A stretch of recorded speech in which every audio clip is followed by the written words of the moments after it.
ఒక అర్ధవృత్తము. సో ఇప్పటివరకు మనం వృత్తానికి సంబంధించిన కొన్ని పాయింట్స్ చెప్పాము, ప్రాక్టీస్ చేసాము, వాటి గురించి అయిపోయింది. ఇప్పుడు అర్ధవృత్తం గురించి. అర్ధవృత్తం యొక్క వ్యాసార్థము 7 సెంటీమీటర్లు అయితే దాని వైశాల్యం మరియు చుట్టుకొలత అంటున్నాడు సార్. చూడండి, అర్ధవృత్తం యొక్క చుట్టుకొలతకు సూత్రం ఏంటి? πr²/2. సో అర్ధవృత్తం యొక్క వైశాల్యానికి సూత్రం, అర్ధవృత్తం యొక్క వైశాల్యానికి సూత్రం πr²/2.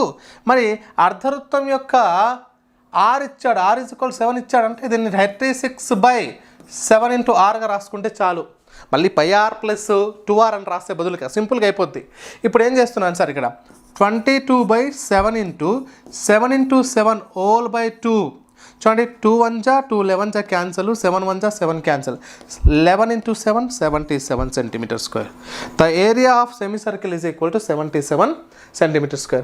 ఇప్పుడు ఏం అడుగుతున్నాడు? పెరిమీటర్ అడుగుతున్నాడు. అంటే పెరిమీటర్ అంటే 36/7 × r అంటే 7, ఈ 7కి ఈ 7 cancel is equal to 36 cm sir perimeter. ఓకేనా తల్లి?